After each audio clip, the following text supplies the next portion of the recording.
Good morning students. આજે આપણે respiratory system વિશે ભણીશું. સૌ પ્રથમ રેસ્પિરેટરી સિસ્ટમ એટલે શું? જે આપણા શરીરમાં આપણે શ્વાસોશ્વાસની ક્રિયા કરીએ છીએ કેવી રીતે થાય છે અને કયા અવયવોમાંથી થાય છે, શું શું ઉપયોગ છે તેના, બરોબર, તેના વિશે ભણીશું. પ્રસ્તાવનામાં જોઈએ આપણે, મનુષ્યને પૃથ્વી ઉપર જીવવા માટે પ્રાણવાયુ એટલે કે ઓક્સિજનની જરૂર પડે છે. હવે ઓક્સિજનની જરૂર આપણને પડે છે. ઓક્સિજન ક્યાંથી મળે છે? આપણે વાતાવરણમાંથી મળે છે. હવે ખુલ્લા વાતાવરણમાં સારું એન્વાયરમેન્ટ હોય તો આપણને સારી માત્રામાં એવું ઓક્સિજન લઈ શકીએ છીએ અને શ્વસન તંત્રનું કાર્ય ઓક્સિજન લેવા અને કાર્બન ડાયોક્સાઇડને બહાર કાઢવાનું છે, જેને શ્વાસોશ્વાસની ક્રિયા પ્રક્રિયા કહી શકીએ આપણે. શું છે આપણે શ્વસન તંત્રનું કાર્ય શું છે? જે ઓક્સિજન લેવાનું છે અને કાર્બન ડાયોક્સાઇડ જે છે આપણા શરીરનો કચરો છે એને બહાર કાઢવાનું, અને એ પ્રક્રિયાને આપણે શું કહી શકીએ? શ્વાસોશ્વાસની પ્રક્રિયા. આપણા શરીરમાં શ્વસન તંત્રમાં મુખ્ય 6 અવયવો આવેલા છે. જો આપણે 6 અવયવો કયા કયા છે? પહેલું છે નાક છે, નોઝ છે, અહીંયા જોઈ શકો આપણે નસલ કેવિટીમાં. પછી ગળું છે, ફેરિંગ્સ છે, ફેરિંગ્સ અહીંયા જોઈ શકો છો આકૃતિમાં. પછી કંઠ છે, જે લેરિંગ્સ તરીકે ઓળખી શકો છો આપણે. ફેરિંગ્સની નીચેનો પાર્ટ્સ છે શ્વસન નલિકા, ટ્રેકિયા. ટ્રેકિયા આપણે લેરિંગ્સનો નીચેનો પાર્ટ્સ છે. જ્યારે શ્વાસવાહિનીઓ બ્રોન્કાઇટિસ છે એ અહીંયા જોઈ શકો છો આપણે, આખી જાડી જેવું જોઈ શકો છો, બરોબર. હવે ફેફસા જે છે, ફેફસા આપણે અહીંયા જોઈ શકો છો, જમણું અને ડાબું બંને જોઈ શકો છો આકૃતિમાં. હવે નોઝનું શું કામ છે એના વિશે જોઈશું આપણે. શ્વસન તંત્રમાં જે નાકનું પોલાણ મધ્યના પડદાથી 2 ભાગમાં વહેંચાયેલું છે અને તે પોલાણ વાંકું ચૂકું હોય છે. તેની અંદર તરફની જતી ગતિ ધીમી પડે છે અને પોલાણમાં ચામડીનું પાતળું પડ આવેલું છે, જેને શ્લેષ્મ સ્તર કહી શકીએ છીએ આપણે, મ્યુકસ કહી શકીએ છીએ.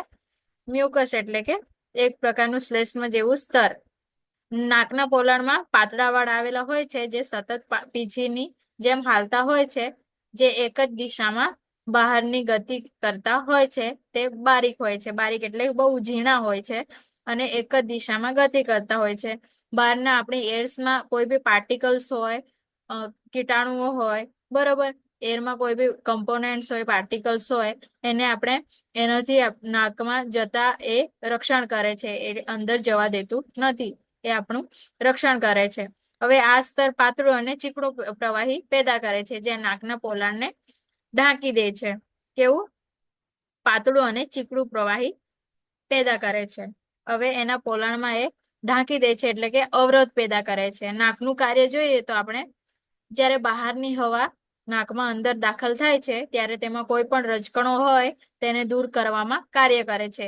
એરમાં કોઈ બી કમ્પોનેન્ટ્સ કે પાર્ટિકલ્સ હોય, નાના નાના જે સૂક્ષ્મ હોય છે, આપણે જોઈ ના શકીએ, બરોબર, એવા પાર્ટિકલ્સને એ શ્લેષ્મ છે, જે નાના ઝીણા વાળ છે આપણી નાકની અંદર આવેલા હોય છે, એને અવરોધ ઉભો કરે છે, અંદર જવા દેતા નથી, જ્યારે માર્ગ પૂરું પાડતા નથી. જ્યારે શ્વાસમાં હવા દાખલ થાય છે ત્યારે વાંકા ચૂકાને લીધે ગતિ ધીમી પડવાથી કચરો દાખલ થતો નથી.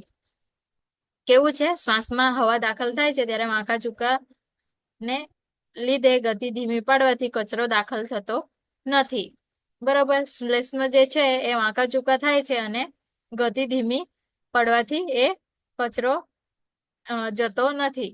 ઠંડી હવાનું પ્રમાણ વધુ હોય તો પાતળું અને ચીકણું પ્રવાહી વધી જાય છે. જે આપણે નાકનું અંદરનું જે માર્ગ છે એને ઢાંકવાનું કામ કરે છે, જે છે પાતળું અને ચીકણું પ્રવાહી છે, એ ઠંડા હવામાનમાં વધી જાય છે. હવે હવાના રજક દ્રવ્ય દૂર કરે છે અને નાક ઘ્રાણેન્દ્રિયોનું સૂંઘવાનું કાર્ય કરે છે. ઘ્રાણેન્દ્રિયો હોય છે આપણા નાકની અંદર, એ શું કરે છે? સૂંઘવાનું કામ કરે છે, સ્મેલ ડિટેક્ટ કરી શકે છે. હવે ગળા વિશે જોઈએ. ગળામાં 7 માળખા હોય છે, એટલે કે સપ્તપથ હોય છે. 7 માળખા જોઈ શકીએ આપણે. જો અહીંયા 1 2 3 4 5 6 અને 7, બરોબર. ગળામાં 7 માળખા હોય છે. જો નાકનું પોલાણ ખુલે છે, અહીંયા નાકનું પોલાણ ખુલે છે, મોં અને અનુનાસિક પોલાણના પાછળ અન્નનળી અને શ્વાસનળીનો ઉપર એટલે કે અનુક્રમે પેટ અને ફેફસા સુધી નીચે જતી નળીઓ આપણે ગળાનો ભાગ કહી શકીએ છીએ. નીચે જતી નળીઓ જોઉં છો, અહીંયા આકૃતિમાં જોઈ શકો છો. નસલ કેવિટી છે, નેસોફેરિંગ્સ છે, ઓરોફેરિંગ્સ છે અને ફેરિંગ્સ, એ ત્રણેયને કહી શકીએ આપણે ગળાનો ભાગ. આ ગળામાં ભાગમાં શું શું આવી જાય? નસલ કેવિટી છે, નેસોફેરિંગ્સ છે, ઓરોફેરિંગ્સ છે, એ બધા ફેરિંગ્સમાં આવી જાય. ફેરિંગ્સ એટલે એક ગળાનો ભાગ. તે કરોડ અસ્થિધારી પ્રાણીઓમાં જોવા મળે છે, જેના જેના આપણે શરીરમાં કરોડરજ્જુ જોઈ શકીએ એવા પ્રાણીઓમાં આ જોવા મળે છે, આ પ્રકારની રચના. તેની રચના વિવિધ જાતિઓમાં બદલાય છે. હવે જાતિઓ પ્રમાણે કરોડરજ્જુની રચના પણ વિવિધ જાતિઓમાં બદલાતી હોય છે, વિવિધ પ્રકારની જોઈ શકીએ છીએ આપણે. ખોરાકને અન્ન નળીમાં અને હવાને કંઠસ્થમાં લઈ જાય છે. ખોરાકને શું લઈ જાય છે? ગળું અન્ન નળીમાં લઈ જાય છે અને હવાને કંઠસ્થમાં લઈ જાય છે, જે લેરિંગ્સ તરીકે આપણે કહી શકીએ છીએ. હવે એપિગ્લોટિસમાં નામની ગ્રંથિથી ફ્લેપ ખોરાકને કંઠસ્થમાં પ્રવેશતા અટકાવે છે. શું છે? એપિગ્લોટિસ નામની જે ગ્રંથિ છે, જે ફ્લેપ ખોરાકને આપણે કંઠસ્થમાં પ્રવેશતા અટકાવે છે. બરોબર. જ્યારે મનુષ્યમાં ફેરિંગ્સ પાચન તંત્રનો એક ભાગ અને શ્વસન તંત્રનું સંચાલન ક્ષેત્ર છે. શું છે? ફેરિંગ્સ જે છે મુખ્ય ભાગ છે ગળાનો, એ શ્વસન તંત્રનું સંચાલન ક્ષેત્ર છે. એટલે ત્યાંથી બધી ક્રિયાનું સંચાલન થાય છે. ક્યાંથી થાય છે? ફેરિંગ્સ થી. ફેરિંગ્સ એટલે ગળું, ગળાનો ભાગને શું કહી શકીએ આપણે? ફેરિંગ્સ. જેમાં નાકના નસકોરા છે, કંઠસ્થાન છે, શ્વાસનળીઓ છે, એ બધાનો સમાવેશ થાય છે. હવે ગળું હવાને ફિલ્ટર કરવાનું કાર્ય કરે છે. તે ઠંડી હવાને ગરમ અને ભેજયુક્ત બનાવે છે અને ત્યારબાદ ફેફસામાં મોકલે છે. ગળું શું છે? હવાને ફિલ્ટર કરવાનું કામ કરે છે. જો ઠંડી અને ગરમ હવા હોય તો એને ભેજયુક્ત બનાવીને એને ત્યારબાદ ફેફસામાં મોકલે છે. એટલે તાપમાનમાં આપણે બેલેન્સ કરીને પછી ફેફસામાં એ મોકલે છે. જ્યારે માનવ ગળાને 3 વિભાગમાં વહેંચવામાં આવે છે. જોઈ શકો આપણે નેસોફેરિંગ્સ છે, એરોફેરિંગ્સ છે અને લેરિંગોફેરિંગ્સ છે. 3 પ્રકારે વહેંચી શકીએ છીએ આપણે. લેરિંગ્સ જોઈએ એટલે કે કંઠ હોય છે. આ જોઈ શક્યો આપણે લેરિંગ્સ. ફેરિંગ્સની નીચે શું આવેલ હોય છે? લેરિંગ્સ. બરોબર. અને લેરિંગ્સની નીચે બ્રોન્કાઇટિસ આવેલી હોય છે, જે શાખાઓ કહી શકીએ આપણે. એ શેમાં હોય છે? ફેફસામાં આવેલી હોય છે. હવે કંઠ મુખ્ય 2 કાર્ય કરે છે. પહેલું તો અવાજ ઉત્પન્ન કરે છે. બીજું, કંઠના મુખ્ય આગળના જીભની પાછળ બીજી એક જીભ એટલે કે કુદરતે મૂકેલી છે, જેને ઉપજીલ્વા તરીકે કહી શકીએ છીએ. જેને શું કહી શકીએ આપણે? એપિગ્લોટિસ. એટલે જીભની પાછળ બીજી એક જીભ આવેલી હોય છે, જેને આપણે ઉપજીલ્વા કહી શકીએ છીએ. એનું બીજું નામ શું છે? એપિગ્લોટિસ કહી શકીએ આપણે. પાછળના ભાગમાં અન્ન નલિકા છે, જે ખોરાક ખાઈએ તો અન્ન નલિકામાં દાખલ થાય છે.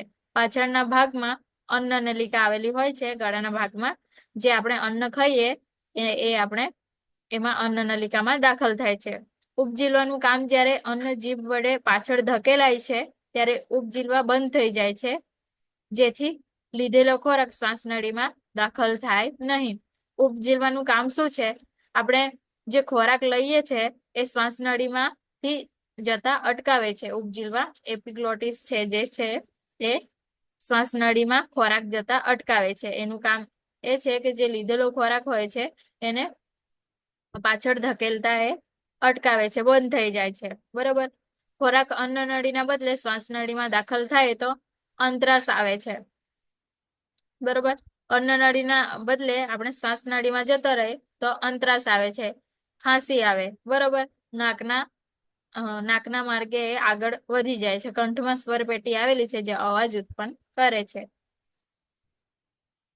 હવે શ્વસન નલિકાઓ જોઈએ આપણે. શ્વસન નલિકાઓની શરૂઆત આપણે ગળા એટલે કે ફેરિંગ્સ થી થાય છે અને બ્રોન્કીમાં ખુલે છે. હવે શ્વસન નલિકા સી આકારની જોઈ શકીએ છીએ આપણે આકૃતિમાં. સી આકારની આ રચના ખાસ કરીને જોવા મળે છે. તેનું મુખ્ય કાર્ય નાકમાંથી આવેલી હવાને શ્વાસવાહિનીઓ તરફ ધકેલવાનું કામ કરે છે. શું છે? ટ્રેકિયા જે છે એ નાકમાંથી આવેલી જે હવા છે એને શ્વાસવાહિનીઓ તરફ ધકેલવાનું કામ કરે છે. તેની લંબાઈ છે 10 સેન્ટીમીટર થી 12 સેન્ટીમીટર અને પહોળાઈ છે 2 થી 4 સેન્ટીમીટર જેટલી. તે લાંબો નલિકા જેવો ભાગ હોય છે જે 18 થી 20 વીંટી જેવી અપૂર્ણ કુર્ચા જેવી બનેલું હોય છે. 20 વીંટી જેવું જોઈ શકો છો. અહીંયા વીંટી આકારની રચના જોઈ શકો છો. આ રીતે એની રચના જોવા મળે છે. 18 થી કેટલી 20 વીંટી જેટલી અપૂર્ણ કુર્ચા જોવા મળે છે અને કુર્ચા તરીકે કહી શકીએ આપણે. પાછળના ભાગમાં અનૈચ્છિક સ્નાયુઓની પટ્ટી આવેલી હોય છે. હવે આ સ્નાયુઓ વિસ્તરે ત્યારે શ્વાસ નળી ખુલે છે અને કુર્ચા અલગ થઈ જાય છે.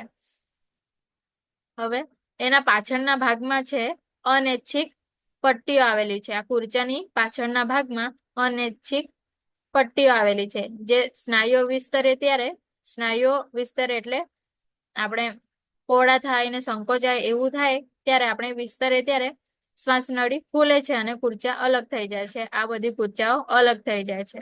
હવે ખોરાક લઈએ ત્યારે પાછળના ભાગમાં અન્ન નળી આવેલી હોય છે જે ખોરાક લેવા ફૂલે છે.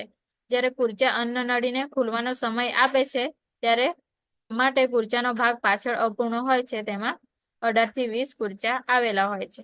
બરોબર. હવે શ્વાસવાહિનીઓમાં જોઈએ બ્રોન્કાઇટિસમાં શ્વાસવાહિની એક જ છે જેને 2 ફાંટાઓ પડે છે. તેમાં એક ડાબો અને એક જમણો હોય છે. શું છે? આ જમણો છે અને આ ડાબો છે. આકૃતિમાં જોઈ શકો છો.